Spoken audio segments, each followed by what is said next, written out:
পরিমণি যদি নামাজ কালাম পড়ে এবং ইসলাম মেনে চলে, বরং বিবাহ করতে চায়, আপনি কি রাজি?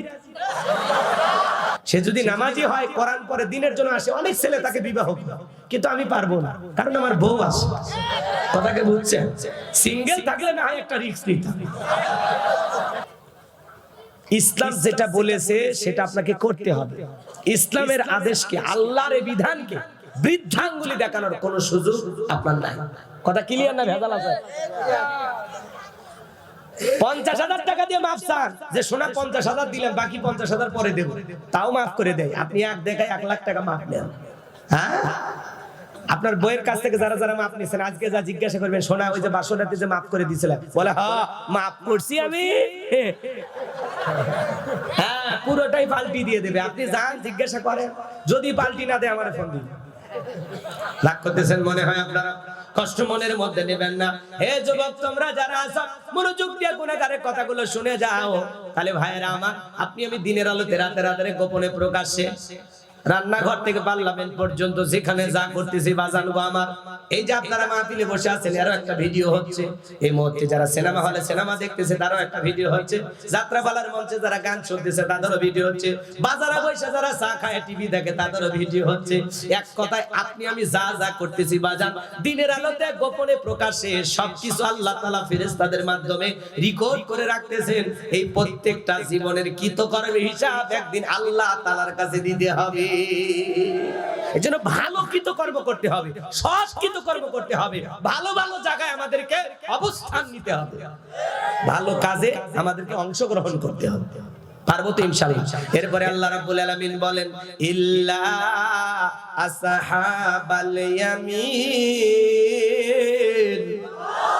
ডান পাশে যারা থাকবে তারা হলো নিরাপদ। আল্লাহ রাব্বুল আলামিন বলেন, ওয়া কুনতুম আজওয়াজান সালাসা ফা আসহাবুল মাইমানাতি মা আসহাবুল মাইমানা ওয়া আসহাবুল মাশআমাতি মা আসহাবুল মাশআমা ওয়াস-সাবিকুনাস সাবিকুন উলাইকাল মুকাররাবুন।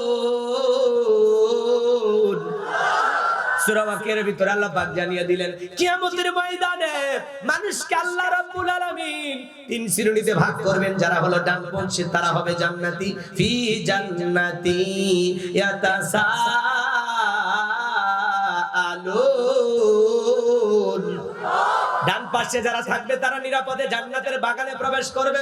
জান্নাতের বাগানে প্রবেশ করার পরে একজন জান্নাতি আর একজন জান্নাতীর সাথে পরস্পরে গল্পে লিপ্ত হবে, জিজ্ঞাসাবাদ করবে, একজন আরেকজনের সাথে আলাপচারিতা করবে। বলুন সুবহানাল্লাহ। হে যুবক, এদিকে কান দিয়ে কথাগুলো শুনে যাও। কলাম আল্লাহ আজকের মাহফিলের সভাপতি ডাক্তার মোহাম্মদ আফতাব হোসেনকে যেই জান্নাত দিবেন, আমারে আপনি একই জান্নাত দিবেন। আল্লাহ যদি দয়া করে ওনাকেও জান্নাত দেয়, আমাকেও জান্নাত দেয়, তাহলে জান্নাতের ভিতরে একে অপরের সাথে সাক্ষাৎ হয়ে যাবে, পরস্পরে একে অপরকে জিজ্ঞাসাবাদ করবে, আলাপচারিতা হবে। ভাই আপনাকে দেখেছেন? হ্যাঁ, ওই যে ঝিনাইদহে গেছিলেন আপনি, ডাক্তার আফতাব সাহেব। জি জি জি। দেখে একজন আরেকজনকে আমরা কি করতে পারবো? চিনতে পারবো। আমি দোয়া করলাম, আল্লাহ আজকের মাহফিলে যত নারী পুরুষ আমি গুনাহগার আলোচনা শুনতেছি, আল্লাহ দয়া করে আমাদের সবাইকে একই জান্নাতে আপনি কবুল করে নেবেন। জোরে বলেন আমিন। আরেকটু জোরে বলেন আমিন। আরো একবার বলেন আমিন। এই যে আল্লাহ যদি দয়া করে আমাদেরকে একই জান্নাতে থাকার ব্যবস্থা করে দেয়, আল্লাহ যদি দয়া করে দেয়, তাহলে আপনারা আমাকে চিনতে পারবেন, আমিও আপনাদেরকে চিনতে পারবো। এজন্য আল্লাহ বলেন ফি জান্নাতি। এই দেখ, তাফসীর করতে গেলে বোঝেন না তো, ঘটনা বললে শোনে ভালো, এটা আমার জানা আছে, কিন্তু ওই প্রত্যেকদিন তো আর ঘটনা বলি না, এক এক জায়গায় এক এক বিষয় আলোচনা করি। আপনারা একটু অপেক্ষা করেন ভাই, 12টার মধ্যে আমরা শেষ করে দেবো, টেনশন নেই। এদিক খেয়াল করেন, যদি ভালো না লাগে 12টার পরে আমি বলে দেব। এদিক আমার কথা শোনো। ফি জান্নাতি ইয়াতাসাআলুন, জান্নাতীরা একে অপরের সাথে জিজ্ঞাসাবাদ করবে, আলাপচারিতা করবে, গল্প করবে। সুবহানাল্লাহ। এদিকে এদিক আমি যে দোয়া করলাম আপনাদের জন্য, সভাপতির জন্য দোয়া করলাম, অনেকে ভাবতেছেন হুজুর দোয়া করলে জান্নাত ততই সহজ। আচ্ছা, দোয়ার পাওয়ার আছে না নাই? জোরে বলেন আছে না নাই? আল্লাহ নবী মুসা আলাইহিস সালামের নাম আপনারা শুনেছেন। নবী মুসা আলাইহিস সালাম আল্লাহকে ডেকে বলেন, আল্লাহ আপনি কি আমারে জান্নাত দিবেন? আমার আল্লাহ ডেকে বলে, এটা কেমন কথা? নবী মানুষ, তুমি কেন তোমারে জান্নাত দেব না? অবশ্যই আমি আল্লাহ তাআলা তোমাকে জান্নাত দেব। সুবহানাল্লাহ। পৃথিবীর সকল নবীরা বিনা হিসাবে জান্নাতি। সুবহানাল্লাহ। কালকে 9টার পরে বললেন। আচ্ছা, নবীরা জান্নাতে যাচ্ছে, এটা শুনে খুশি হননি আপনারা? আমরাও যেন জান্নাতে যাই, আল্লাহ যেন কবুল করেন, এটা জোরে বলেন আমিন। এদিক শুনে নবী মুসা ডেকে বলে, আল্লাহ জান্নাতে আমি যাব, ঠিক আছে, তো জান্নাতে আমার প্রতিবেশী কি হবে, আমার পাশেই কে থাকবে, আমি একটু জানতে চাই। প্রতিবেশী যদি ভালো হয় বসবাস করে শান্তি পাওয়া যায়। কথা বলেন না কেন? আমাদের সমাজে প্রতিবেশী নিয়ে সমস্যা নাই। আপনি যে এলাকায় বসবাস করেন দেখবেন পাশের বাড়ির সাথে একটু 19-20 ঝামেলা হলে ওই রাস্তায় যদি আপনি হেঁটে যান, ওই রাস্তায় ব্যারিকেড দেয়, পাঁচির তুলে দেয়, বাধা দেয়, বলে আমার সাথে ঝগড়া লাগে, আমার রাস্তাতে হেঁটে যাবা। এই যে ব্যারিকেড দিলাম, রাস্তার মধ্যে বেড়া দিলাম, এখন তুমি আসমান দিয়ে হেঁটে যাও। বলেন ঝগড়া করে কিনা? আপনার বাড়ির পানিটা ওনার বাড়ির ধার দিয়ে একটু নেমে যায়, রাগ করে গর্ত খুঁড়ে বলে এই যে পানি এই জায়গায় জমা হবে, আমার বাড়ির ধার দিয়ে পানি নামতে দেবো না। এই যে টুকিটাকি ঝামেলা, বলেন প্রতিবেশীর সাথে হয় কিনা? যদি প্রতিবেশী ঝামেলা করে মনে হয় আপনি দুনিয়াতে জাহান্নামে আছেন, আর প্রতিবেশী যদি ভালো হয়, নম্র ভদ্র বিনয়ী হয়, তাহলে মনে হয় আপনি দুনিয়াতে জান্নাতে আছেন। এই যে আমাদের পাশের দেশ ভারত হলো আমাদের প্রতিবেশী। কথা কথা, প্রতিবেশী যদি ভালো হয় ভালো লাগে। ভারত আমাদের যদি বন্ধুত্বের হাত বাড়ায়, আমরাও বন্ধুত্বের হাত বাড়াবো। কিন্তু ভারত যদি আমাদের দাদাগিরি দেখাতে চায়, প্রভুত্ব দেখাতে চায়, আমরা কোনোদিন ভারতের গোলামি করবো না। কথা বলে ঠিক কিনা? আমরা না আমেরিকার গোলাম, না ভারতের গোলাম, আমরা আল্লাহর গোলাম। কথা বলে। ভারত বন্ধুত্ব দিলে বন্ধুত্ব পাবে। আসেন বন্ধুত্বের হাত বাড়ান দাদা, আসেন। দাদারে তো বিশ্ববাসীর সামনে আল্লাহ অপমান করে দিছে। ফ্রান্সের প্রেসিডেন্ট দেখেন না, বড় বড় নেতাদের সাথে হাত মিলে দাদা হাত তুলে রাখছে, কিন্তু দাদার হাতের সাথে হাত লাগাই নাই। এদেশের মুসলমানদেরকে অপমান করবেন, ওই দেশের মুসলমানদেরকে হত্যা করবেন, মুসলমানদেরকে আপনি দেখে ঠাট্টা বিদ্রুপ করেন। আপনার ইতিহাস মানুষ ভুলে যায়নি। গুজরাটের হাজার হাজার মুসলমানকে হত্যা করার পিছনে 1 নাম্বার দায়ী। কথা বলেন ঠিক কিনা? ডোনাল্ড ট্রাম্পের কাছে গেছে, মনে করছে যে একটু পিরিতি জমাবো। ডোনাল্ড ট্রাম্পের কাছে বাংলাদেশকে প্রশ্ন করা হয়েছে। ডোনাল্ড ট্রাম্প বলেছেন বাংলাদেশ নিয়ে আমেরিকার কোনো মাথা ব্যথা নেই।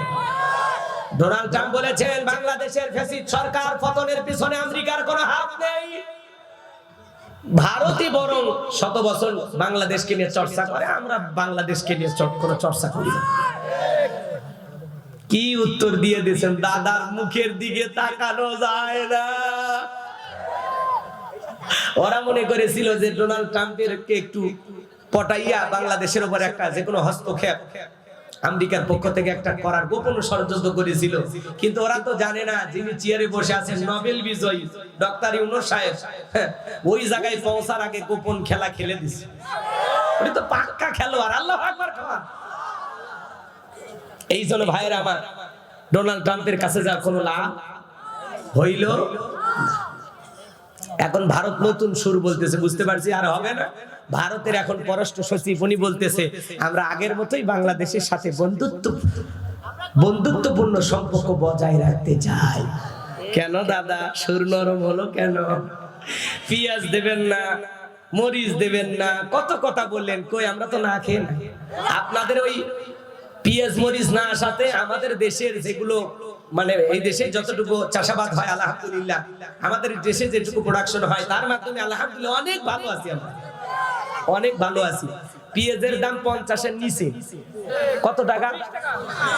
30, 25, 20 আলহামদুলিল্লাহ। আলুর দাম, কাঁচামরিচ, এই যে আলহামদুলিল্লাহ আমরা ভালো আছি তো। বলেন আমরা ভালো আছি তো। আর যারা বলবে আগেই ভালো ছিলাম, বুঝে নেবেন ওরা স্বৈরাচারের দোসর। ওদেরকে 10 দিন করে আয়না ঘরে রাখা লাগবে, তাহলে ওর ব্রেন ঠিক হবে। রাগ করেন নাকি আপনারা? সম্মানিত ভাইরা আমার, মন খারাপ করবেন না, কষ্ট মনের মধ্যে নেবেন না। প্রতিবেশী যদি বন্ধু হয় বন্ধুত্বের হাত বাড়াবো। ভারত আমাদের সাথে বন্ধুত্ব করলে আমরা মেনে নেব, কিন্তু ভারত যদি বাংলাদেশ সাথে দাদাগিরি করতে চায়, প্রভুত্ব ফলাইতে চায়, আমরা বন্ধুত্বের হাত বাড়াইতে রাজি, কিন্তু কাউকে প্রভু মানতে রাজি না। কারো দাদাগিরি বাংলাদেশে চলবে না। বাংলাদেশের মানুষ নিজের রক্ত দিয়ে স্বাধীনতার পতাকা কিনেছে, নিজের রক্ত দিয়ে জালেম স্বৈরাচারকে বিদায় করেছে।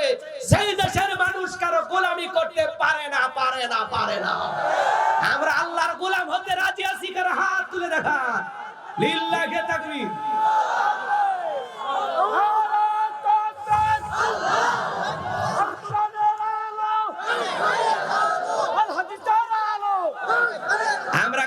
বাতিলের রক্তচক্ষুকে ভয় পাই না, কথা বলেন ঠিক কিনা? আমরা মুসলিম জাতির পিতা ইব্রাহিমের সন্তান, আপনি কার দিকে চোখ রাঙানি দেখান যে ইব্রাহিম খলিলুল্লাহ আল্লাহর খুশির জন্য নমরুদের আগুনে পুড়তেও রাজি, কথা বলেন ঠিক কিনা?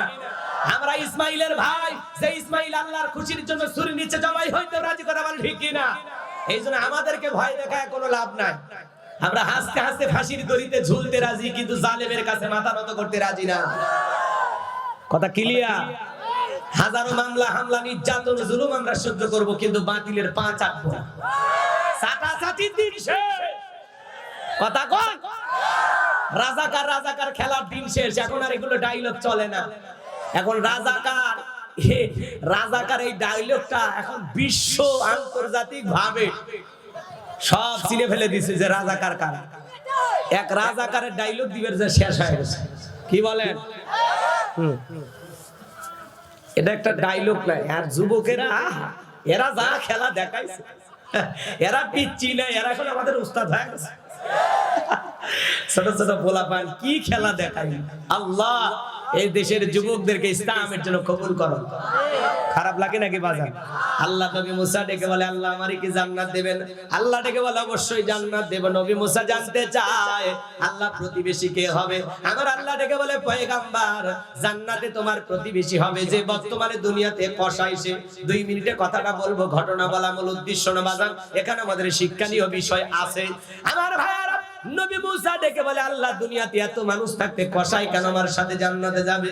আমার আল্লাহ ডেকে বলে, পয়গাম্বার সবই যদি আমি বলে দেই তোমার কি কোনো দায়িত্ব নাই?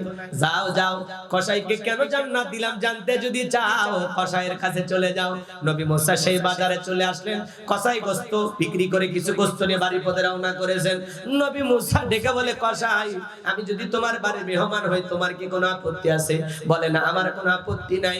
এইবার বাজার গো আমার আল্লাহ নবী মুসা আলাইহিস সালাম কসাইয়ের বাড়িতে গেলেন। কসাই নিজের হাতে গোশত রান্না করলেন, রুটি বানাইলেন। রুটি নিয়ে আর বাটির ভিতরে গোশত নিয়ে জনম দুঃখিনী মা মার মুখে মুখে তুলে খাওয়ায়। খাবার শেষে মা 2টা হাত তুলে দোয়া করে বলে, আল্লাহ এই জামানার মুসা নবী যেই জান্নাতে থাকবে আমার সন্তানকে আপনি একই জান্নাতে কবুল করে নেবেন। নবী মুসার সাথে জান্নাতে যাওয়ার জন্য মা দোয়া করলেন।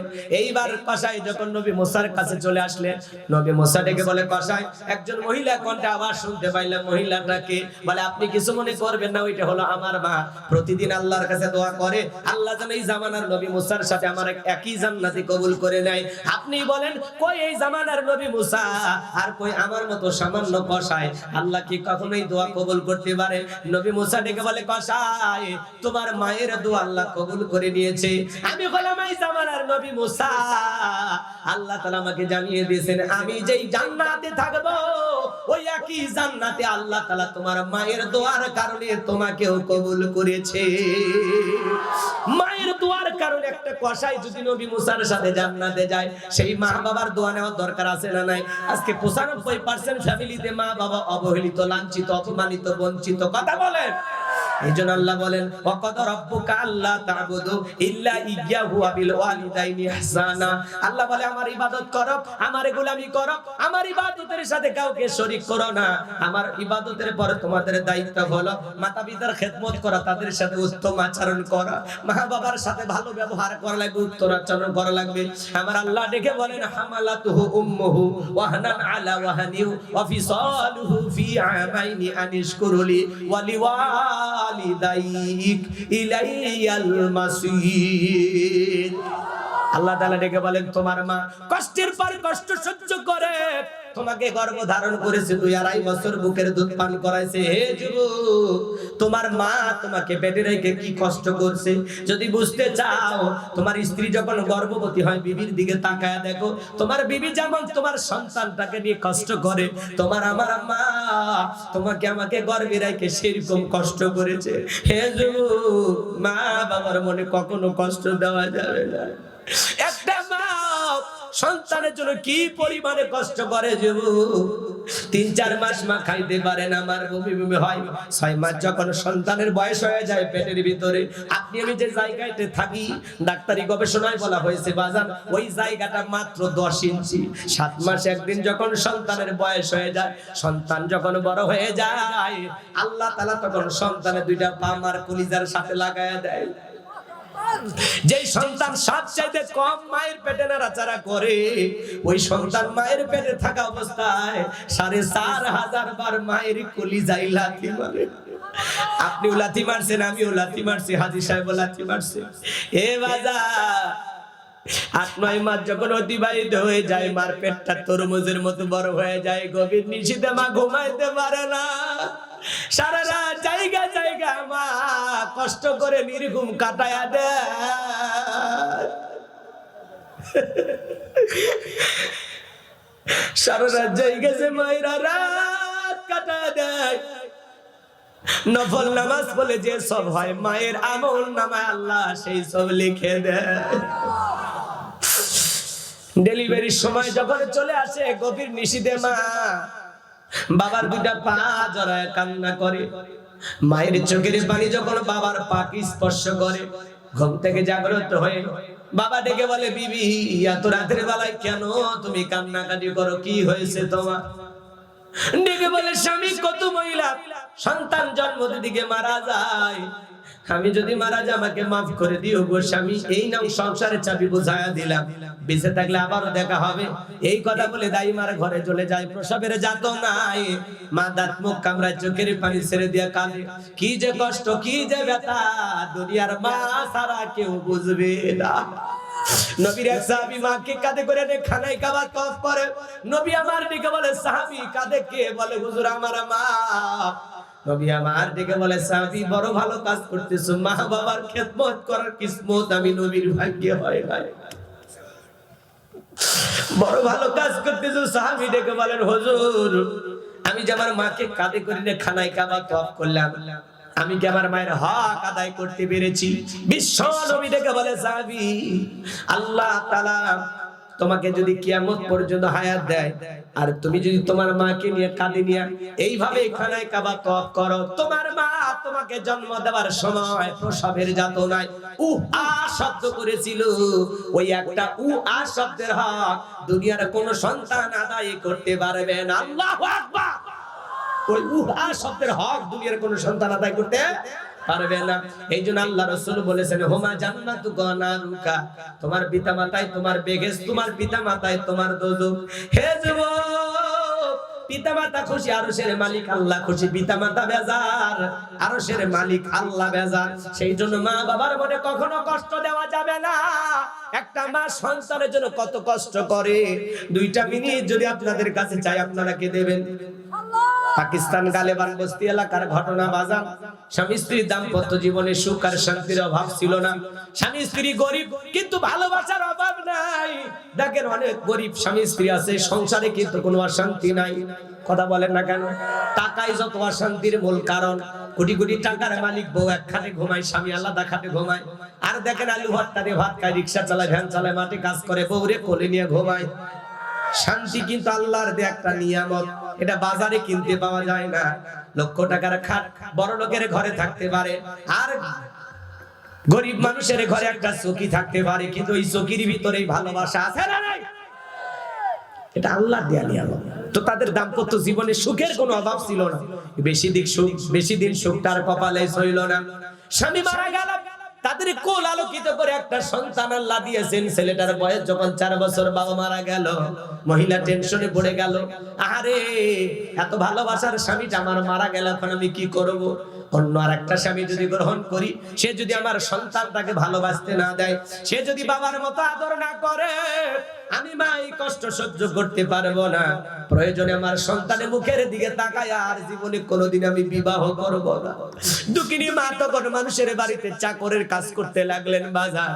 সেখান থেকে যেটুকু খাবার পায় সেটা দিয়ে সন্তানটাকে নিজেও খাওয়ায়, মাও খায়। এইভাবে কিছুদিন চলতে চলতে ছেলেটা যখন বড় হয়ে গেল, দুঃখিনী মা সুন্দরী একটা মেয়ে দেখা ছেলেটার বিবাহের ব্যবস্থা করলেন। কিছুদিন সংসার ভালোই চললো, কিন্তু ওই যে সুখ আর বেশি দিন সয় না, কথায় আছে না বাজান। এইবার কিছুদিন পরে বউ শাশুড়ির যুদ্ধ লেগে গেল। কথায় কথায় বউ শাশুড়ি কি লাগে? যুদ্ধ লাগে। এই পৃথিবীর জমিনে সমস্ত শাশুড়ি গুলো যদি ছেলের বউটাকে নিজের মায়ের নিজের মেয়ের মতো ভালোবাসতো, আর প্রত্যেকটা ছেলের বউগুলো যদি শাশুড়িকে নিজের মায়ের মতো মনে করত, তাহলে এই জীবনে বউ শাশুড়ির যুদ্ধ হইতো। শাশুড়ির উচিত ছেলের বউটাকে নিজের মেয়ের মতো ভালোবাসা, নিজের মেয়ের মতো। নিজের মেয়ের যেন দুই চারটা ত্রুটি থাকলে আপনি সংশোধন করে দেন, ছেলের বউয়ের দুই চারটা ভুল ত্রুটি মাফ করে দিতে হবে। আর শাশুড়িদের উচিত, শাশুড়ি হলো মুরব্বী, মায়ের মতো। আজকে তুমি বউ, তুমি একদিন শাশুড়ি হইবা। আজকে তুমি তোমার স্বামীকে আলাদা করার জন্য নানান ধরনের ষড়যন্ত্র করো, মনে রাখবা একদিন তুমিও শাশুড়ি হইবা। সেদিন যদি তোমার ছেলের বউ তোমার সন্তানকে তোমার কাছ থেকে আলাদা করে, কেমন লাগবে? কেমন লাগবে? আজকে বউ, কালকে শাশুড়ি তুমি। 2 দিন আগের পর ব্যালেন্স করে চলতে হবে। বইয়ের ভালোবাসা বইয়ের কাছে, মায়ের ভালোবাসা মায়ের কাছে। কাউকে বেশি প্রাধান্য দিতে গিয়ে কাউকে অবহেলা করা যাবে না। কথা কর। বইয়ের ভালোবাসাটা গোপন আর মায়ের ভালোবাসাটা ওপেন। বউকে বুঝাইতে হবে। বউ মায়ের বিরুদ্ধে 2 একটা কথা বলতে গেলে, বাদ দাও তো, বয়স হয়ে গেছে, তোমার মা এরকম করলে কি করতাম, বাদ দাও, বাদ দাও, শোনা আমি তো তোমার ভালোবাসি, আসো তো বুকের ভিতরে, আসো তো। কথা কয় না। একটু আদর করলেন, 2টা মিষ্টি কথা বললেন। আপনারা মায়ের বকা ওরকম 10 দিন বকা দিলে আর কিচ্ছু মনে হবে না। পুরুষ মানুষ চুটকি মারলে কথা কয় না। কৌশল বেশি শিখাইলে মানুষ খারাপ হয়। হুজুর এত নিচে নামেন কেন? বেশি নিচে নামা যাবে না, আমার ইজ্জত সম্মান আছে। রাগ করেন নাকি আপনারা? বউকে পটানোর কিছু টিপস আছে। ফোন দেবে না, ফোনে বলে দেবেন। কথা কয় না কেন? রাগ করেন? আমার ভাইরা মন খারাপ করবেন না, চলেন সামনের দিকে যাই। আমি যে কথা বলতে চাচ্ছিলাম, এইবার পাকিস্তান গালেবান বস্তি এলাকার সেই ছেলেটা বউরে বকা দেয়, মারেও বকা দেয়। 2 জনের মধ্যে সমান ইনসাফ প্রতিষ্ঠিত করে। হঠাৎ করে বউ রাগ করে বাবার বাড়িতে চলে গেল। বাড়িতে এসে বলে, মা, আমার প্রিয়তম স্ত্রী কোথায়?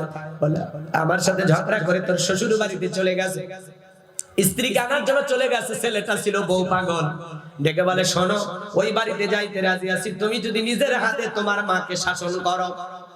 বলে, আমি রাজি আছি, চলো, এইবার ঝামেলা লাগুক, আমি দেখবো। এইবার যাদের বাজান গো আমার, আবারও বউ শাশুড়ির মধ্যে ঝগড়া লেগে গেছে। এইবার ছেলেটা বইয়ের পক্ষ নিয়ে নিজের মারে পিটানো শুরু করলো।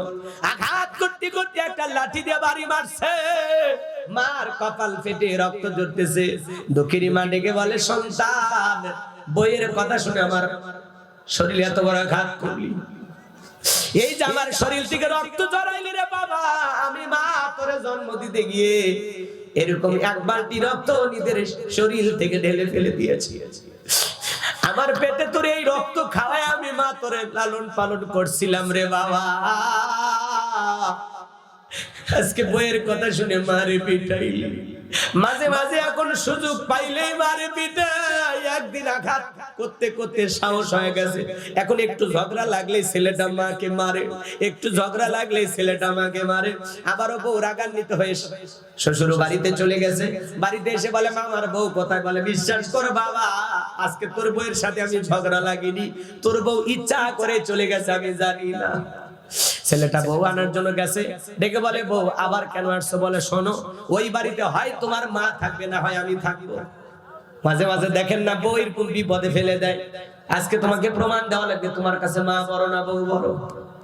কথা কর না কেন? মাকে যদি বেশি ভালোবাসো, মায়ের আসলে তলে থাকো, বউয়ের কাছে আসো না, যাও। আছে না? এই পাগলি গুলারে কেমনে বুঝাবেন? এদের তো মানুষ করা যায় না। বাঁকাহারে তৈরি, বেশি সোজা করবে গেলে ঝামেলা। কথা কর না কেন? বেশি সোজা করা যায় না, ওদের সাথে তাল মিলেই চলা লাগে। রাগ করে? মাঝে মাঝে বইয়ের সাথে একটু রসিকতা করবেন। শেষের দিকে বলবো, চলেন সামনের দিকে যাই। এই ঘটনাটা একটু নিয়ে যাই, কষ্ট হচ্ছে আপনাদের? স্ত্রী বলতেছে, শোনো, হয় ওই বাড়িতে তোমার মা থাকবে, না হয় আমি থাকবো। তুমি চয়েস করো, মা চাও না বউ চাও। ছেলেটা হলো বউ পাগল। আগে বলছি কি পাগল? অনেক ছেলে আছে না বউ পাগল। বউ যদি কই দাঁড়িয়ে থেকে বেশার কাজ তাই আছে না? মানে বউয়ের পাগল, বউ বলতে অন্ধ, বউ ভক্ত স্বামী, বুঝছেন? তো বলতেছে তুমি কি বলতে চাও বলো তো, একটু বুঝাই আমাকে। তখন বলতেছে শোনো, তুমি যদি তোমার মাকে নিজের হাতে হত্যা করো। ছেলেটা চমকে উঠছে, কি বলো তুমি, মাকে কেন হত্যা করবো? আর যদি মাকে আমি হত্যা করি, পাকিস্তানের পুলিশ আমাকে ধরে নিয়ে যাবে, আর তোমাকেও পাইলাম না, মারেও হারাইলাম, এমন জীবন দিয়ে আমি কি করব বলে না? আমি মহিলা মানুষ, কিভাবে মহিলার দিল নরম করা যায়, বুদ্ধি কৌশল যা আছে আমার কাছে আছে, আমি তোমারে শিখায় দিতেছি। আমি যা যা বলবো এই অনুযায়ী যদি তুমি কাজ করো, সাপও মরবে, লাঠিও ভাঙবে না। কি বলো? এবার স্ত্রী শিখায় দিয়েছে, শোনো, আজকে যখন আমরা বাড়িতে ফিরবো, তোমার মায়ের জন্য তুমি কমলা কিনবা। স্ত্রী যা যা শিখায় দিয়েছে। এইবার ছেলেটা কমলা কিনে বাড়ির দরজায় এসে ডাক দিয়ে বলে, মা দরজা খুলে দাও মা।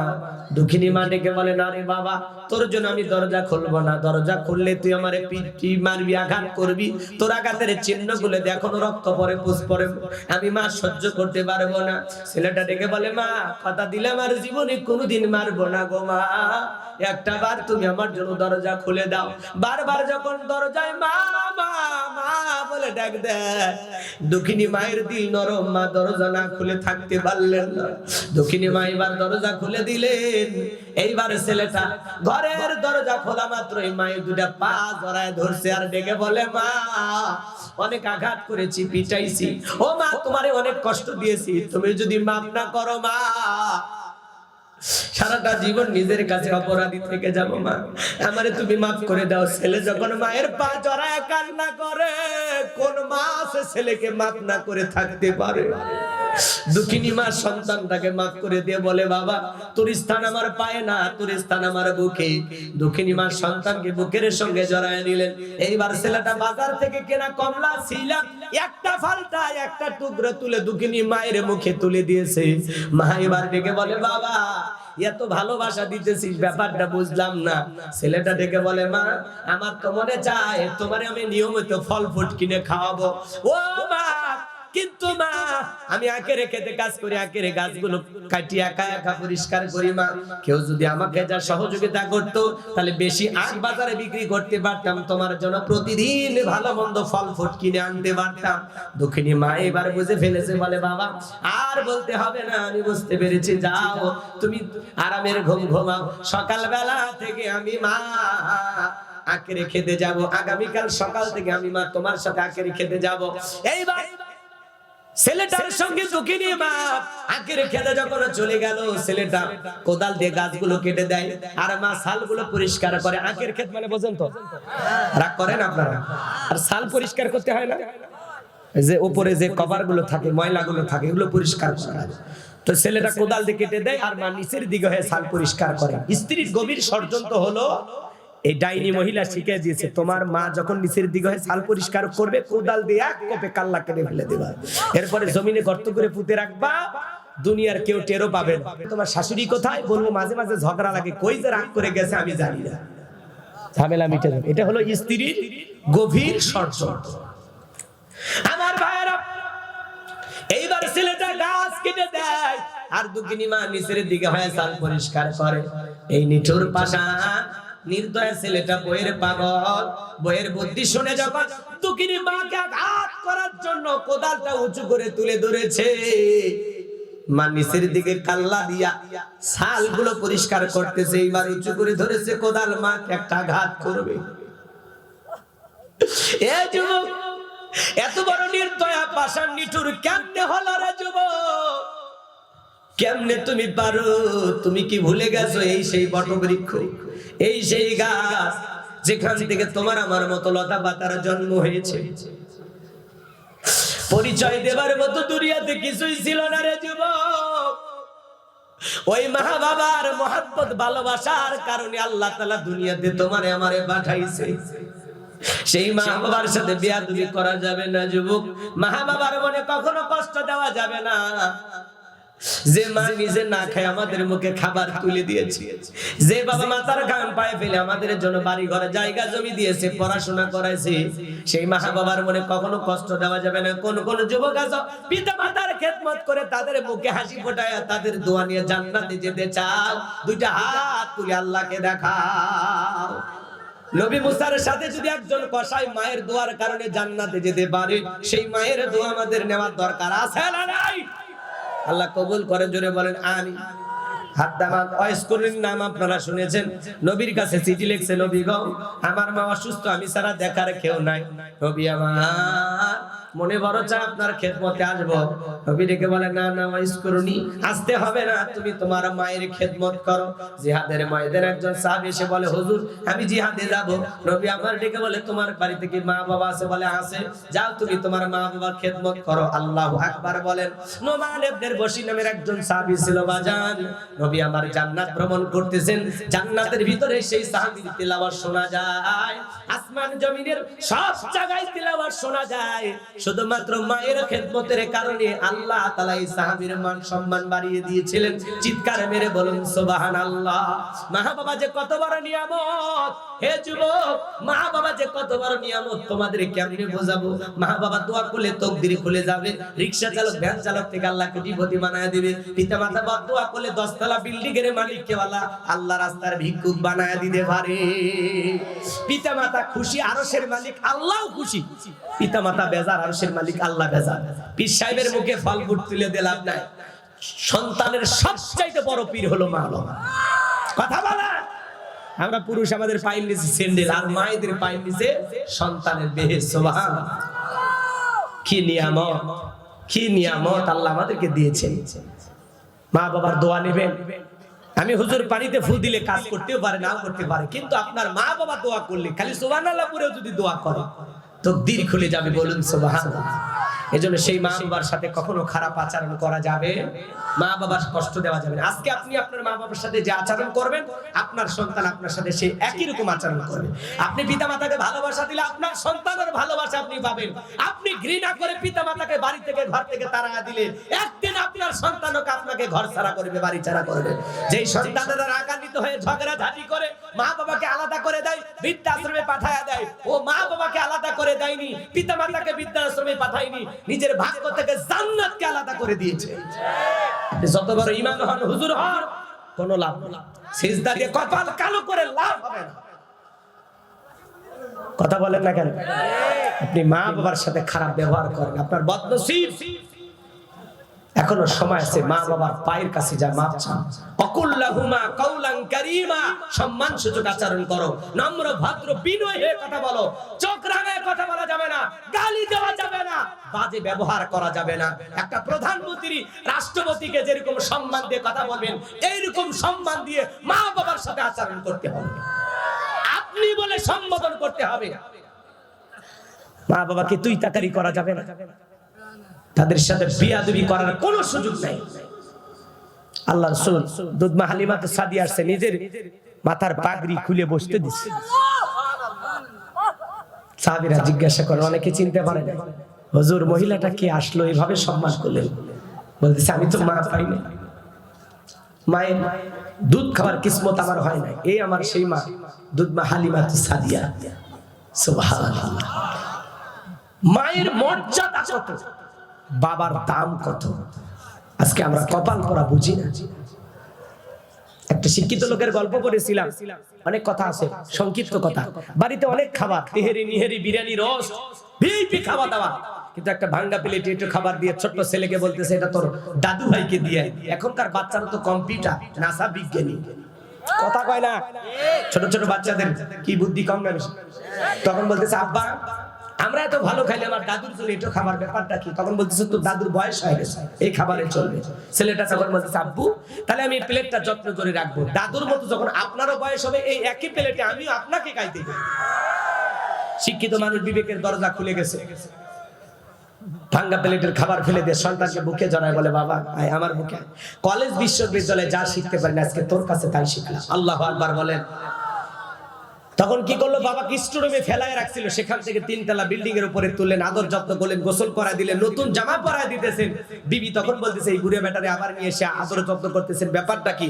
তখন বলতেছে, শোন, আজ থেকে আমরা যা খাবো বাবাও তাই খাবে, আমরা যা করবো বাবাও তাই করবে, আমরা এই রুমে ঘুমাবো, বাসের রুমে বাবা ঘুমাবে, বাবার সাথে যদি করিস বাড়াবাড়ি 1 2 3 পাঠায় দিব তোর বাপের বাড়ি।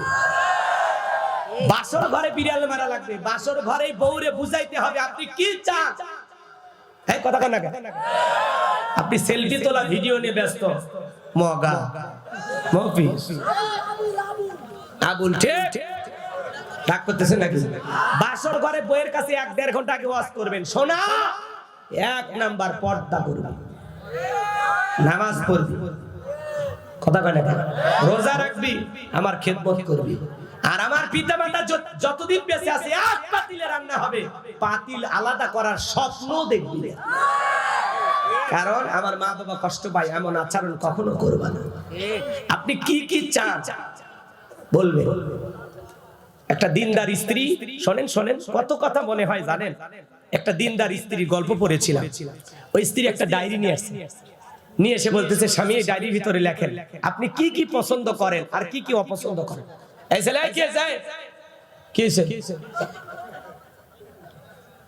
এই কথা মজা লাগে না? না এগুলো জ্ঞানের কথা মজা লাগে না। তোমাদের জন্য চকলেট আছে, বুঝছি তো। ওরা বলতেছে 2-1 লাইন একটু হবে না, মানে বুঝতে পারছি তো, ওরা একটু ওদের জি জি জি জি বলছি। আরে রুকুনুজ্জামান ভাইয়ের সাথে সঙ্গীত গাইছে, গাইছে না? তারপরে আমি 2-1টা গাইবো, একটু অপেক্ষা অপেক্ষা।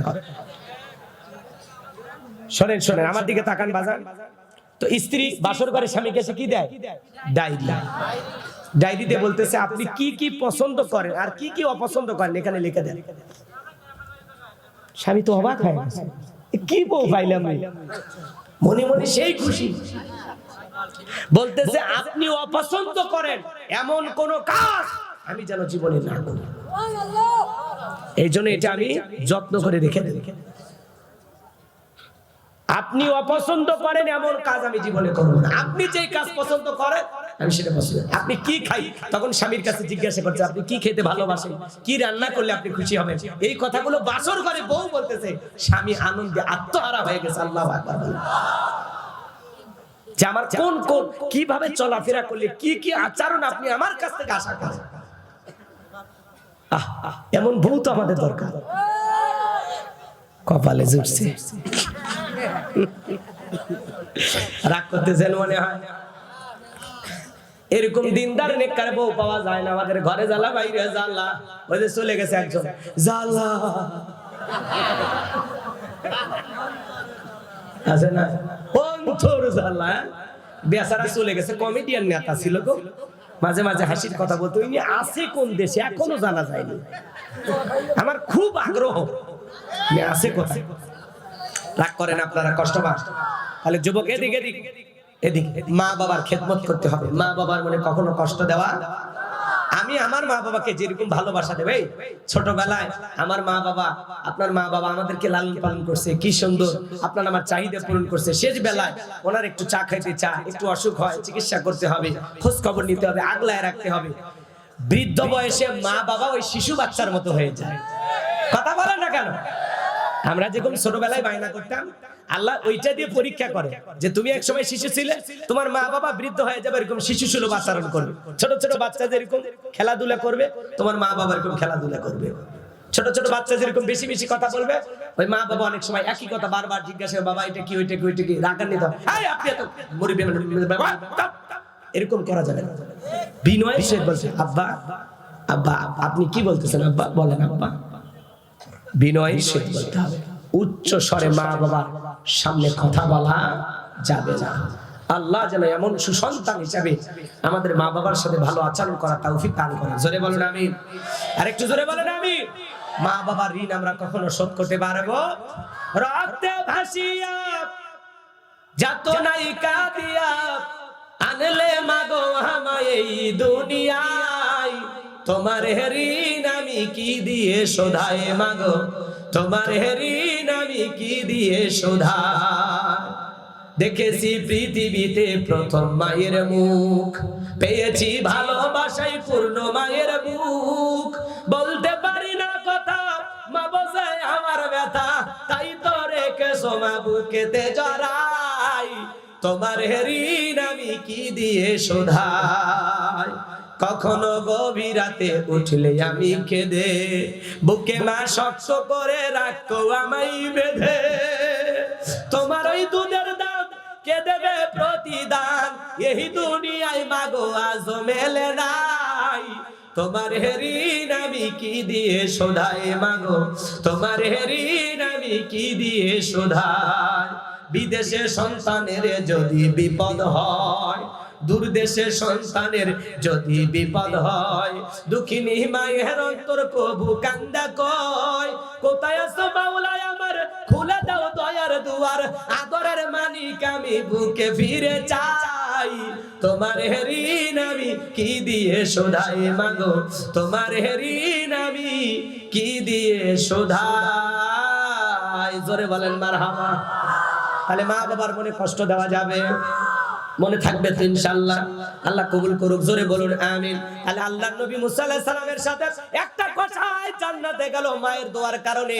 তোমার আমার মা যদি তোমার আমার জন্য দোয়া করে, আল্লাহ ছেলেটারে জান্নাত দিও, দোয়া কবুল হতে পারে কিনা?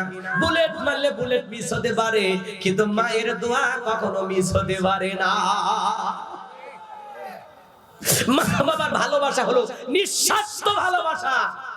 এই ভালোবাসার মধ্যে কোনো স্বার্থ নাই। বাড়িতে যাবা, বিবি তাকায় থাকে হাতের দিকে, শ্বশুর বাড়িতে যাবেন, শ্বশুর শাশুড়ি তাকায় থাকে হাতের দিকে। জামাইয়ের হাতে কোনো প্যাকেট আছে কিনা, কোনো খাবার আছে কিনা, কথা বলেন। আমি একবার শ্বশুর বাড়িতে বগুড়ার দই নিয়ে গেছিলাম, বুঝলেন না? স্পেশাল একটা দই নিয়ে গেছিলাম। আমার শাশুড়ি এখন মাঝে মাঝে বলে, আমার জামাই দইটা কিন্তু সেই রকম ছিল। তার মানে কি বুঝা? আর একটু মাঝে মাঝে নিয়ে আসে।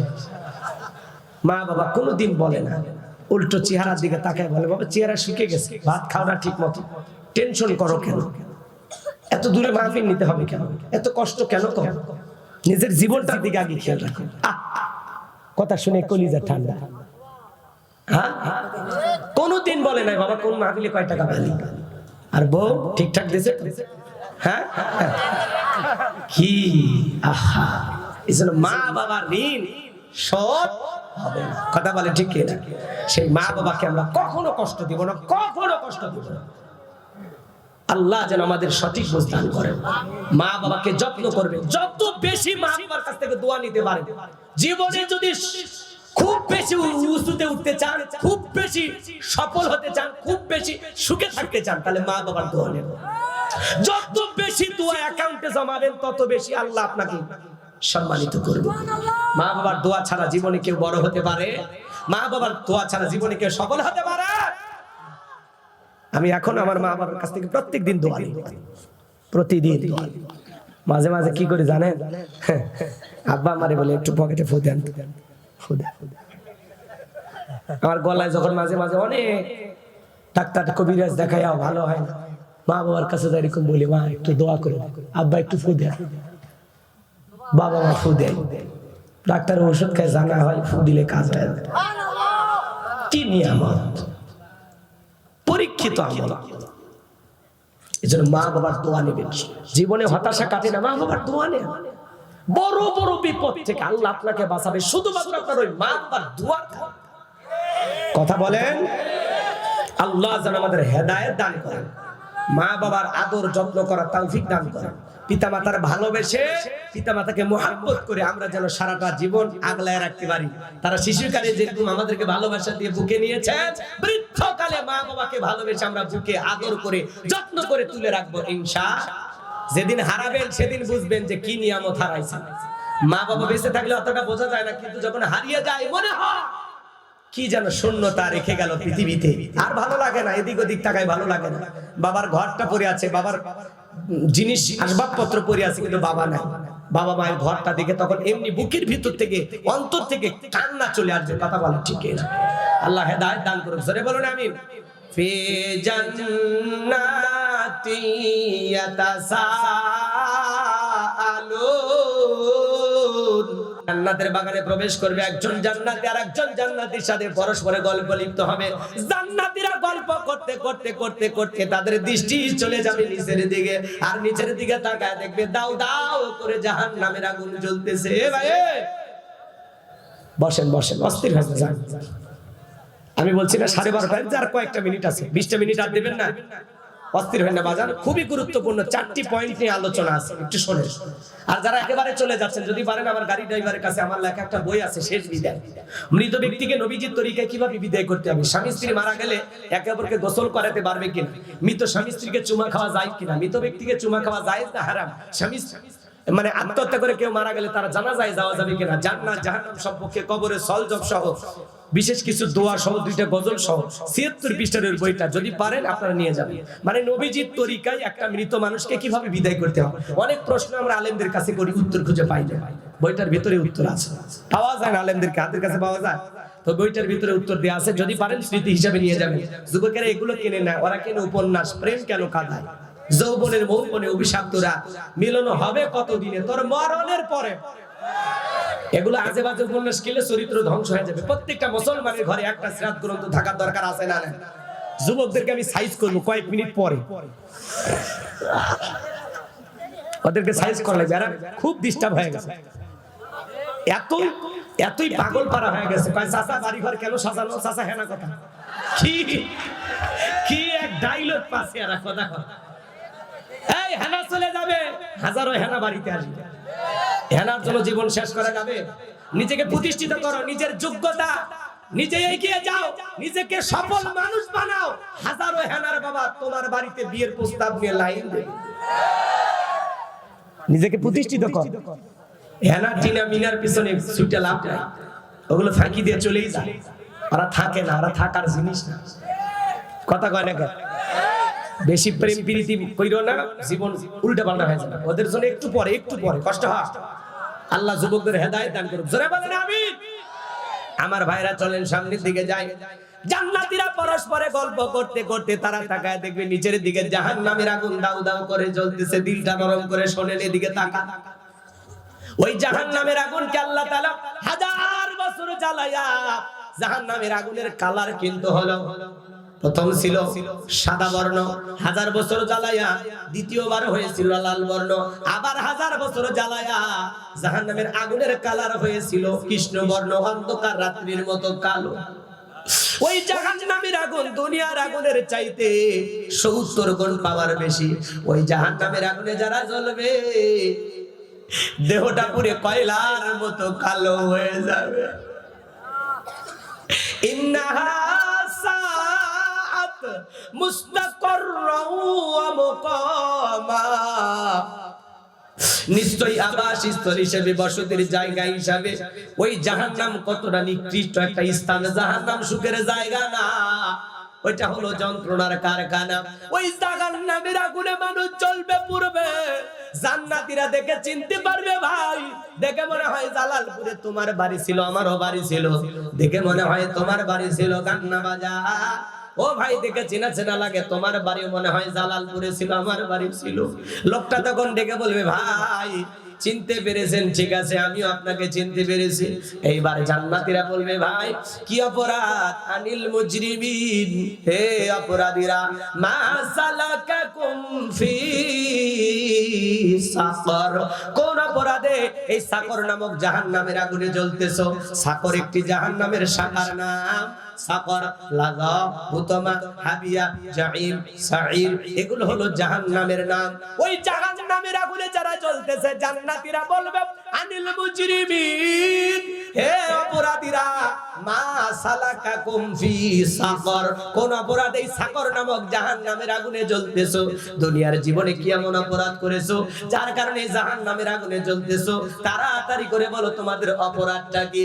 ওই জাহান্নামের আগুনে যারা জ্বলবে বাজার, তারা তখন 4টি অপরাধের কথা স্বীকার করে বলবে আমাদের দুনিয়ার জীবনে 4টি অপরাধ ছিল। জোরে বলেন কয়টি অপরাধ? 4টা আঙ্গুল তুলে বলেন তো কয়টি অপরাধ? একটু জোরে বলেন কয়টি, আরো জোরে। 4টি অপরাধ। ওরা তখন বলবে আমাদের 1 নাম্বার অপরাধ হলো ক্বালু লাম নাকু মিনাল মুসাল্লিন, বলা বলবে দুনিয়ার জীবনে আমাদের এক নাম্বার অপরাধ হলো আমরা দুনিয়াতে মুসল্লি ছিলাম না, সালাত আদায় করতাম না, নামাজ পড়তাম না। নামাজ না পড়ার কারণে তারা সাকর নামক জাহান্নামে যাবে। মসজিদে আজান হয়েছে, আল্লাহু আকবার, আল্লাহু আকবার।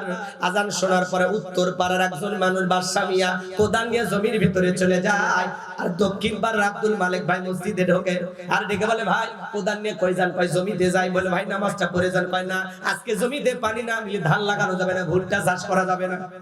কথা বলে, তার মানে দুনিয়ার ক্ষেত খামার আপনাকে আমাকে ব্যস্ত বানায় রাখে। আল্লাহকুমুত তাকাসুর হাত্তা যুরতুমুল মাকাবির। এই দুনিয়ার প্রাচুর্যের প্রতিযোগিতা, সম্পদের প্রতিযোগিতা আপনাকে আমাকে পাগল বানায়, পাগল বানায়, আল্লাহ থেকে দূরে ঠেলে দেয়।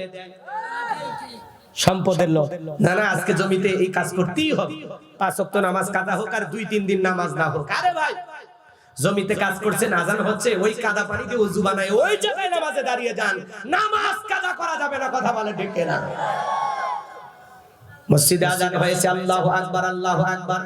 আপনার চোখের সামনে জালালপুরের অনেক ব্যবসায়ী ভাইয়েরা দোকান বন্ধ করে মসজিদে চলে যায়। কি সুন্দর দোকানের সামনে লেখা থাকে নামাজের বিরতি, দেখে দিলটা ভরে যায়। 53 বছর প্রত্যেকবার প্রধানমন্ত্রী হয়েছে মুসলমান, নামাজের ন্যূনতম বিল বাংলার পার্লামেন্টে পাস করেনি। কথা কোন না কেন? নামাজের ন্যূনতম বিল পাস করেনি, যে নামাজকে দেশে বাধ্যতামূলক করা হলো, একটা নেতার মুখ দিয়ে বের হয়নি। কথা কর, ওরা বলতে আমরা তাহাজ্জুদ পড়ি, কোরআন পড়ে দিন শুরু করি, আবার নিজের হাতে সুযোগ পাইলে মানুষও জবাই করি। আয়না ঘর, অনেকে বলে আয়না ঘর নাই। আমাদের এক হুজুর আছে আলাউদ্দিন জিহাদি, নাম শুনছেন না? উনি করতেছে এত আয়না ঘর কই, আমি ওই জেলে গেছি, অনেক বক্তার মুখে খালি আয়না ঘরের গল্প শুনি, আয়না ঘরের গল্প শুনি। কই আমি তো কোনো আয়না ঘর দেখিনি। ডক্টর ইউনূস সাহেব নিজে এসে আয়না ঘর দেখে আসে। হ্যাঁ, প্রধান উপদেষ্টা ডক্টর ইউনূস, অন্তর্বর্তীকালীন সরকারের প্রধান, তার বিশেষ একটা টিম নিয়ে যায় আয়না ঘর দেখে আসে। আর আমাদের আলাউদ্দিন ভাই এখনো আয়না ঘর দেখি না। ওনাকে একটা বিমানের টিকিট দেন, যায় দেখে আসি। রাগ করেন নাকি আপনারা? এজন্য বলতেছি কাজা চোরাচুরি করবেন না। মিডিয়াতে এমন ভাবে প্রচার হচ্ছে আয়না ঘর, আর আপনি এখনো দেখেননি আয়না ঘর কি? হ্যাঁ, অনেকে বলে ডক্টর ইউনূসের এগুলো নাটক। হ্যাঁ, তোমরা গোপন টর্চার ছেলে হাজারো মানুষের নির্যাতন জুলুম করেছো। যাদের উপরে জুলুম করেছে, যারা ভিকটিম, তারা এখনো বেঁচে আছে। তারাই বলতেছে ছোট ছোট রুমে আমাদেরকে ভিতরে রাখা হতো, ইলেকট্রিক শর্ট দেওয়া হতো, হাজার নির্যাতন করা হতো, খাইতে দিত না, বাহিরের আলো বাতাস দেখতে দিত না, আজান শুনতে দিত না। তাহলে এই মানুষগুলো কি মিথ্যা বলতেছে? আর আপনি হুজুর হয়ে কি বলেন? না, হুজুর এখন আত্মশীত নাই, হুজুরের আত্মশীত বাদ দিয়েছে। ভালো হয়েছে তো, ভালো হয়েছে আলহামদুলিল্লাহ। ভালো, একজন আলেম আর একজন আলেমের বিরুদ্ধে কথা বলা, এটা আমি আসলে পছন্দ করি না। কিন্তু আমি বলতে চাই ভাই, একটু চিন্তা ভাবনা করে কথা বলা লাগে। হাজারো মিডিয়ায় হাজারো ফুটেজ আছে, তারপরে যদি এটা অস্বীকার করেন, কিছু করার আছে? আর আয়না ঘর যে কত কঠিন একটা আয়না ঘর ছিল, এর আসলটা তো আপনি দেখতে পারেননি। কারণ আসলটা তারা প্রশাসনে যারা দায়িত্ব ছিল, এরা নিজেরা নষ্ট করিয়া, নিজেরা তৈরি করিয়া, সিস্টেম করে তারপরে দেখাচ্ছে। কারণ ওই ভয়ঙ্কর বিষয়গুলো দেখলে এদেশের মানুষ অন্যভাবে এটা চিন্তা করতে। তাদের যারা এই আয়না ঘর বানাইছে তাদেরও একটা ভয় আছে না? যারা পরিচালনা করতো তাদেরও ভয় আছে না? না, ওই ভয় এটা অন্যভাবে উপস্থাপন করা হয়েছে। তাছাড়া ওখানে রং কে করলো, বিল্ডিং গুলো কিভাবে ভাঙলো, বড় করলো কে ঘর, কি এর একটা রহস্য উন্মোচন হওয়া দরকার আছে না? নাই। অপরাধ করে যারা কোনো না কোনো জায়গায় একটা ছিদ্র রেখে যায়, দেখে বোঝা যায় যে আসলে তাদের দ্বারা একটা অপরাধ হয়েছে। কথা বলে না কেন? রাগ করে? দালালি করা ভালো, কিন্তু বেশি দালালি করা ভালো না। কি জালালপুরের মানুষ অতি ভক্তি চরম লক্ষণ, অন্ধ হয়ে কাউকে ভক্তি করার সুযোগ নাই। কি অন্ধ হয়ে ভক্তি করা যাবে? আল্লাহ যেন বুঝ দান করে। জোরে বলেন আমিন। আয়না ঘর, এই জাতির মানুষ নামই শুনি। যারা ওই জায়গায় নির্যাতন জুলুমের শিকার হয়েছে, তারা জানে যে আসলে আয়না ঘর কত একটা ভয়ঙ্কর ঘর। এই পৃথিবীর জমিনে জানো এই 2024 আন্দোলনের মাধ্যমে এই সমস্ত জুলুম, এই সমস্ত আয়না ঘরের কবর হয়ে যায়। নতুন সমাজ, শান্তির সমাজ হবে। আর কোন মানুষকে ধরে যেন এরকম নির্যাতন জুলুম আর না করা হয়। আমরা নতুন একটা শান্তির বাংলাদেশ চাই। কথা বলে ঠিক কিনা? কারা কারা এই দেশে শান্তির বাংলাদেশ চান, আল্লাহর আইন চান? দুই হাত তুলে আল্লাহকে দেখান, লিল্লাহি তাকবীর। আল্লাহ এই জমিনকে কোরআন আর ইসলামের জন্য কবুল করুন। আল্লাহ একটা শান্তির বাংলাদেশ আমাদেরকে দান করো। জোরে বলেন আমিন। আমার ভাইরা তারা সেদিন বলবে ক্বালু লাম নাকু মিনাল মুসাল্লিন। ওরা বলবে দুনিয়াতে আমরা মুসল্লি ছিলাম না, সালাত আদায় করতাম না, নামাজ পড়তাম না।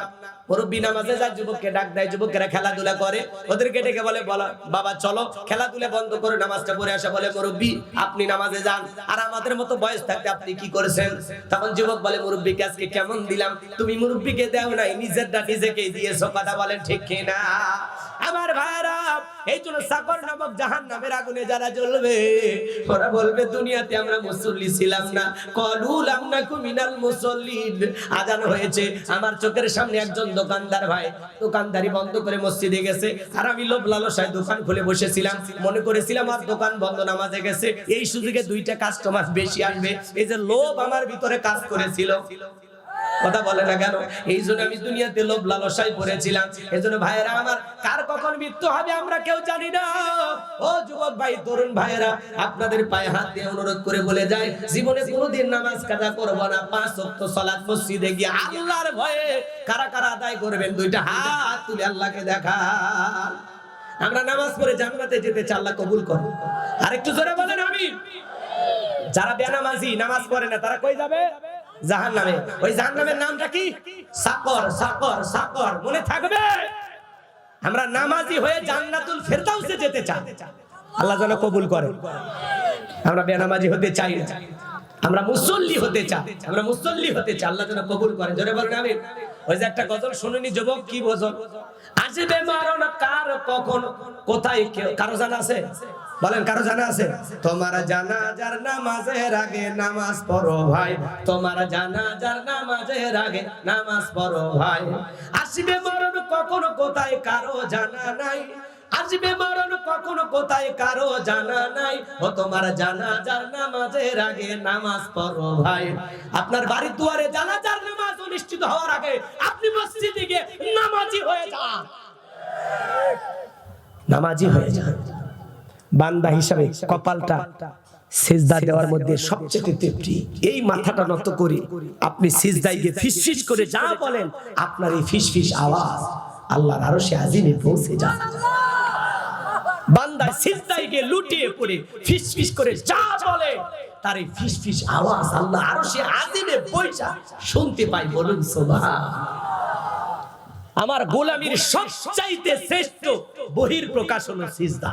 আমি যে আল্লাহর গোলাম, মাথাটা নত করে আল্লাহর কুদরতি কদমে সিজদা দিয়ে বলবো, আল্লাহ আমি তোমার গোলাম, আমি তোমার গোলাম। পারবো তো ইনশাআল্লাহ? আল্লাহ যেন আমাদের সিজদাকারী হিসেবে কবুল করেন। জোরে বলেন আমিন। ওদের 2 নাম্বার অপরাধ, ওয়ালাম নাকুনু তুইমুল মিসকিন। ওরা তখন বলবে আমাদের 2 নাম্বার অপরাধ, আমরা মিসকিনদেরকে খাবার দিতাম না, অভাবগ্রস্ত ব্যক্তিদেরকে সাহায্য সহযোগিতা করতাম না। এই মিসকিনদের হক নষ্ট হয় 2 ভাবে, একটা রাষ্ট্রীয় ভাবে আর একটা সামাজিক ভাবে। ধনীদের সম্পদের মধ্যে গরিবের হক আছে না নাই? এজন্য বাজান আল্লাহ বলেন, ওয়া আম্মা সাইলা ফালা তানহার। কোন সাইল দরিদ্র যদি তোমার কাছে হাত পাতে, খবরদার খালি হাতে ফেরত দিও না, কিছু না কিছু দিয়ে বিদায় দাও। নবীর কাছে এক ভিক্ষুক এসে বলে, নবী আমার একটা জুব্বা দেন। বিশ্ব নবী নিজের পরনের জুব্বা খুলে দিয়েছেন। বলুন সুবহানাল্লাহ। আল্লাহ ডেকে বলে, জিবরাইল আমার বন্ধুকে জানায়া দাও জান্নাতে একটা জুব্বা নিয়ে যায়।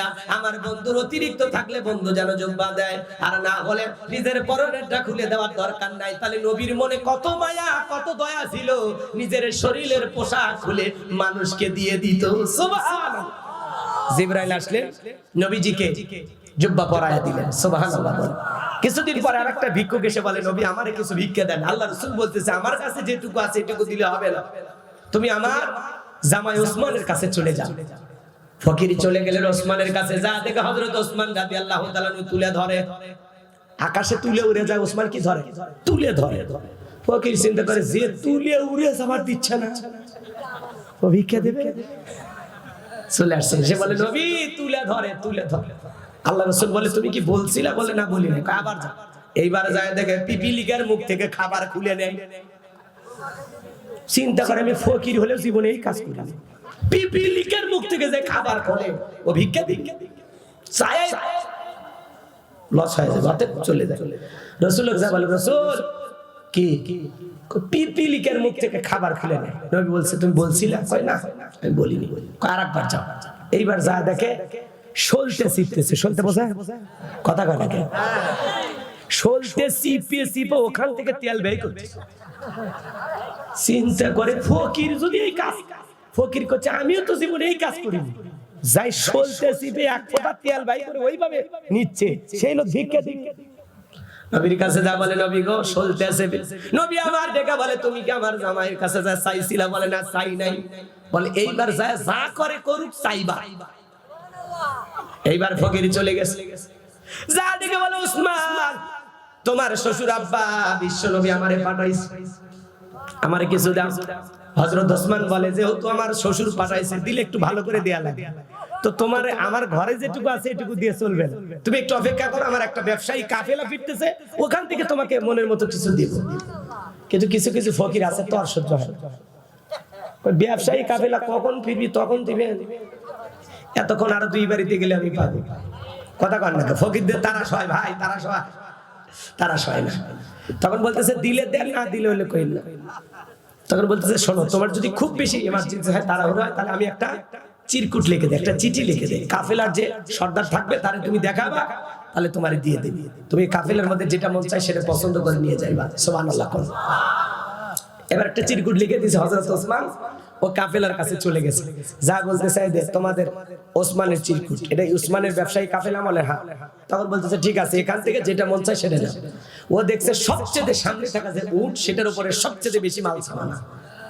চিন্তা করছে এটাই নেই। কথা কয় নাকি? ফকির কি অল্পতে ব্যর্থ আছে না? চালাক এরকম চালাক আছে না? এক চালাক ফকির ঢাকা শহরে ভিক্ষা করে, প্রত্যেকটা বাড়িতে কলিং বেল দেয়, উপর থেকে বলে দেয় বাবা মাফ করে দাও। তো এক জায়গায় যে কলিং বেল চাপছে, 3 তলা থেকে একজন বলে ভাই কি খবর? কয় নিচে নামেন, জরুরি কথা আছে। এইবার যেই নিচে নামছে ফকির, মানে বেচারা নিচে নামছে, ফকির এইবার বলতেছে কি? তখন বলতেছে তুমি বলো কি? তখন বলতেছে স্যার দেখেন আমি ফকির হলে আমার তো একটা ইজ্জত সম্মান আছে, আমি চিল্লা আর কত চাই, মান সম্মান চলে যায়, ওপর থেকে না করে দেই, আমি ফকির হইলেও আপনার কাছে একটা ইজ্জত আছে, এই জন্য আমি আসলে ফকির, আমাকে কিছু দেন। তখন বলছে এটা তো উপর থেকে বললেই তো আমি শুনে ইচ্ছা হলে দিতাম, না হলে দিতাম না। কয় না ভাই চিল্লা আর কত চাই, আমার তো একটা ইজ্জত আছে। তখন বলছে ও ঠিক আছে, আচ্ছা চলো আমার সাথে 3 তলায় চলো। এবার 3 তলায় নিয়ে যায়, মানুষ তো সেনা কম না। ও তখন বলছে যে দেখো আল্লাহর রাস্তায় আমাকে মাফ করে দাও।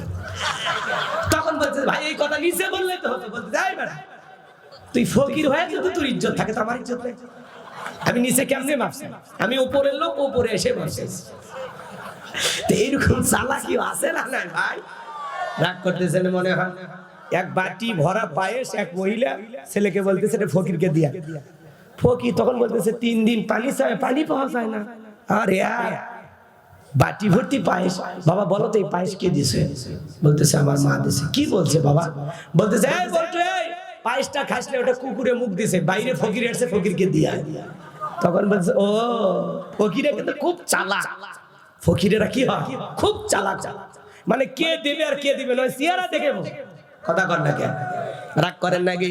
এইবার সামনে থাকা উটটা নিয়ে যখন চলে গেছে, পেছনে থাকা যত উট সব ফকিরের বাড়িতে যায়। মারহাবা। ফকির এইবার টেনশনে পড়ে গেছে যে একটা নিয়ে আসছি, ব্যবসায়ী কাফেলা যত উট সব তো বাড়ি ঢুকছে, এখন উপায় কি? নবীর কাছে যাই। নবীর কাছে যা বলে নবী আমি তো সামনে টানিয়েছি তো সব তো বাড়িতে গেছে, এখন আপনি বলেন ফয়সালা কি? নবী ওসমানকে ডাকলেন, ডাকে বলে ওসমান তুমি নাকি তুলে ধরো। বলে আল্লাহ রাসূল তুলেগুলো উড়ে যাচ্ছে, নষ্ট হচ্ছে, ওই তুলেগুলো আমি জমায়ে রাখলাম, ওইটাতে একটা বালিশ বানালে আমার যে কোনো মুসলমান ভাই বালিশটা মাথার তলে দিয়ে একটু আরাম করতে পারবে। সুবহানাল্লাহ। কি চিন্তা ভাবনা! ফকির চোখ বড় হয়ে গেছে, কি কয় আমি ভাবলাম কি আর কয় কি? আল্লাহু আকবার কয়। এবার বলতেছে ওসমান তুমি নাকি পিপিলের মুখ থেকে পিপিলিকার মুখ থেকে খাবার খুলে না। তখন বলতেছে নবী আমি আমার বাড়িতে যত প্রাণী আছে সবাইকে খাবার দিয়ে আমি নিজে খাই, অতিরিক্ত খাদ্য দিয়েছিলাম, কিন্তু ওরা অতিরিক্ত খাবারগুলো নষ্ট করতেছে, যে খাবারগুলো ওরা খাইতে পারবে না কি হবে, নষ্ট হবে। এই জন্য সেখান থেকে আমি সংগ্রহ করে রেখে দিচ্ছি। সুবহানাল্লাহ। কয় তুমি নাকি সলতেছ? বলতেছে রাসূল আপনি তো বলেছেন অপচয়কারী শয়তানের ভাই, তো সলতেটা ফেলেই দেবো, কিন্তু কিছু তেল আছে তো ওই জন্য চিপে চিপে চিপে চিপে তেলটা কি টাসকি লেগে গেছে। কি মানুষ, ভাবলাম কি আর হচ্ছে কি আর উত্তর দিচ্ছে কি। আল্লাহু আকবার, আল্লাহ। আমাদের ব্রেনে কি এগুলো আসে? আসে না। হাউ খাও ফাউ লাউ, আমরা বিড়ি খায় টাকা নষ্ট করি, কি খায় মোবাইলে উল্টা পাল্টা ভিডিও দেখে সময় নষ্ট করি। নামাজের সময় নাই, কিন্তু 3 ঘন্টা মোবাইলে সিনেমা দেখার সময় আছে। কথা বল না।